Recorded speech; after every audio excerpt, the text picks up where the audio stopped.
ভালোবেসে বিয়ে করেছিলেন সাথী আক্তার ও আব্দুস সালাম রতন। স্বপ্ন ছিল মনের মতো করে সাজাবে সংসার, যে সংসারে থাকবে না কোনো কলহ, সুখের ভুবন হয়ে উঠবে এ পথ চলা। কিন্তু যার হাতে বিশ্বাস করে হাত রেখেছিল তার হাতে গলা টিপে হত্যা হতে হলো সাথী আক্তারকে। কামাল উদ্দিনের তথ্য ও চিত্রে বিস্তারিত রিপোর্টে। সুখের সংসার সাজাবে বলে সাথী আক্তার ও আব্দুস সালাম রতন ভালোবেসে বিয়ে করেছিলেন নিজের পছন্দের মানুষটিকে, কিন্তু মাঝপথেই থেমে যেতে হয় এ পথ চলা। গলা টিপে হত্যার অভিযোগে নিজের স্বামীর বিরুদ্ধে এ ঘটনায় সোমবার দুপুরে বালিয়াডাঙ্গি উপজেলা স্বাস্থ্য কমপ্লেক্স থেকে তাকে আটক করেছে পুলিশ।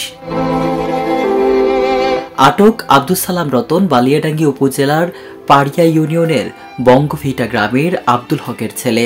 গৃহবধূ সাথী আক্তার উপজেলার বড়বাড়ি ইউনিয়নের বেলবাড়ি গ্রামের হাকিমুল হকের মেয়ে।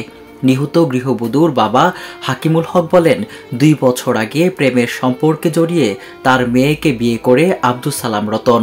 বিয়ের পর জানতে পারেন জামাই নিয়মিত মাদক সেবনকারী এবং মেয়েকে অত্যাচার করে, এমনকি 3 মাস আগেও একবার গলা চেপে হত্যার চেষ্টা করে।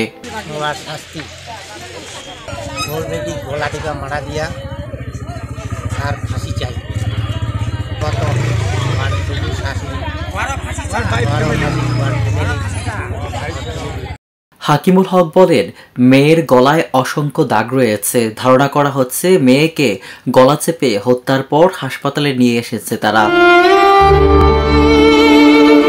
গৃহবধূর নানি নূরজাহান বলেন, মাদক সেবন করে রাতের বেলা প্রায়ই গলা চেপে ধরত আব্দুস সালাম রতন, তবে একেবারে মেরে ফেলবে এটা কেউ ভাবেনি।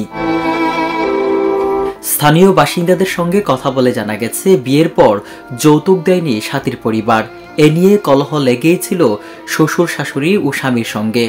এদিকে টাকা দেওয়ার জন্য মাদক সেবনের অভ্যাস ছাড়ার শর্ত দিয়েছিলেন সাথীর বাবা, কিন্তু এর মধ্যে সোমবার দুপুরে হঠাৎ বাড়ি থেকে গৃহবধূকে ইজি বাইকে তুলে স্বামীসহ পরিবারের লোকেরা হাসপাতালের দিকে নিয়ে যান।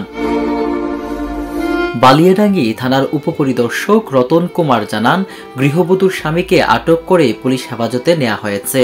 গৃহবধূর পরিবারের পক্ষ থেকে লিখিত অভিযোগ পেলে পুলিশ পরবর্তী ব্যবস্থা নেবে। আমি ডিউটি অফিসারের মাধ্যমে, আমাদের অফিসার ইনচার্জের মাধ্যমে আমি সংবাদপ্রাপ্তি হই। সংবাদপ্রাপ্তি হওয়ার পরে আমি বালিয়াডাঙ্গি উপজেলা স্বাস্থ্য কমপ্লেক্সে আসার পরে আমি লাশটা জরুরি বিভাগে পাই। তারপর পাওয়ার পরে লাশের সুতাল রিপোর্ট প্রস্তুত করি। সুতাল রিপোর্ট প্রস্তুত করে লাশ মর্গে প্রেরণ করা হচ্ছে ময়নাতদন্তের জন্য।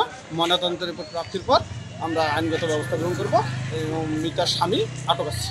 এই ঘটনার সুষ্ঠু বিচারের দাবি করছে এলাকাবাসী ও ভালোবেসে বিয়ে করে সাথী আক্তার ও আব্দুস সালাম রতনের মতো এমন জীবনের গল্প যেন কারো জীবনে ফিরে না আসে, এমন প্রত্যাশা স্থানীয়দের।